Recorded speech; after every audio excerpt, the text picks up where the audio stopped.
UFO conspiracy and Bob Lazar. Lazar? I don't know. Hey there, old Billy Barbershop Quartet. Not sure if you heard about this one yet, but I know you're into conspiracy theories, so you got to listen to Rogan's podcast with Bob Lazar. It's fucking crazy. He's been telling this story since the 1980s, so if he's bullshitting us or whatever, I commend him for keeping it going for 30 years, but even Rogan believes him for the most part. If you don't know his story, he's basically a physicist who has degrees from Caltech and MIT and first started his career at the Los Alamos National Laboratory. He made the local newspaper after putting a jet engine in the back of his Honda, which then got the attention of government officials at S4, which from my understanding is a lab at Area 51. See that, people? You put yourself out there, you get a job. He eventually gets employed there, and on his first day, he's briefed on all this alien technology and is tasked to the propulsion team working on power source that operates the UFOs. Wait, there's a UFO there, and all of a sudden he's working from day fucking one? Hey, welcome to Area 51. They didn't Men in Black him with that little fucking thing there? Anyway, this is where it gets crazy. All right, so now I'm watching this. The Joe Rogan episode here. Let me make sure I got this down here. Where is it? Hang on. Content. It is episode 1315. 1315. All right. He eventually gets employed there. Blah, blah, blah, blah, blah. This is where it gets crazy. Now, Bob claims that the U.S. government has 9 UFOs in their possession, and they're all powered by this anti-gravity device that is essentially a reactionless power source, i.e. zero exhaust. Bob's purpose there was to figure out how that power source worked. Jesus, which would involve taking it apart. Oh my God, how scary would that be? But one of the craziest things he mentions is that one of these aircraft were found on an archaeological dig, which is wild to think about how long it's been here for. Yeah. I don't think that's that wild. I always had a theory that water was the nuclear waste from the last people that fucked up this planet.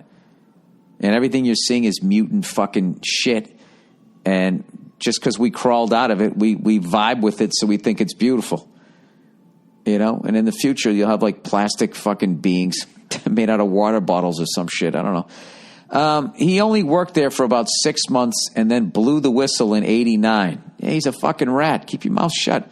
But since then, he's been telling the same story, and the details never waver. You know something? I used to think that people should rat out people for shit like this. But you know something? Watching the behavior of people online, they shouldn't be privy to this information. They can't even handle Hillary Clinton losing to fucking Donald Trump. You know? The other assholes can't handle fucking Obama winning a couple elections. I don't know. I don't know. You can tell them about fucking UFOs? Why can't I have that anti-gravity machine in my fucking trailer? He had his birth certificate and school records scrubbed. His house and business constantly get raided by the FBI and other government agencies and is discredited all the time. Why don't they just try to kill him? Why don't they just kill him? They just do that. But as time goes on, more things slowly come out to validate the story. Like, for example, the people at Los Alamos National Lab claim he never worked there, but there's an employee logbook from the 80s with his name in it, shown in the documentary. All right. Well, there's also a documentary that claims, Courtney killed Kurt. So I don't know. Also, he talks about how at S4 they had this biometric device that measured the length of your finger bones because they're unique to every individual. Well, why would they do that if fingerprints are fucking unique to every individual? Why do you got to take it to that level? People said that science fiction, well, maybe you could fake fingerprints because they're external. People said that science fiction, people said that science fiction, those don't exist. But recently, pictures of this device were released. See below.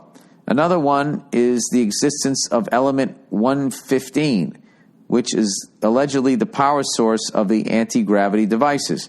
As of a few years ago, we can man-make this element in particle accelerators, but it is very unstable and decays within seconds. In the new Netflix documentary, Bob says that he took a piece of element 115 from S4 and hid it, and says that's why his house/business keep getting raided. Well, why don't they just arrest you and grab all your shit? Anyways, I thought this was extremely interesting. I linked the Joe Rogan episode here for you, and for a documentary, just search Bob Lazar on Netflix. Personally, I thought the Joe Rogan podcast was much better than the documentary, but it's worth checking out. Hope to catch you in Jersey soon. Cheers. All right, I'll watch it. I'll watch the Rogan thing. I'm not going to watch the Netflix thing.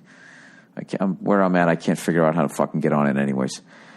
All right, well, that's the podcast, everybody. Did I bring up everything I had to? Please, once again, remember, please watch the Ian Edwards stand-up special, July 12th on Comedy Central. All right, that's the podcast. Go fuck yourselves, and I'll check in on you on Thursday.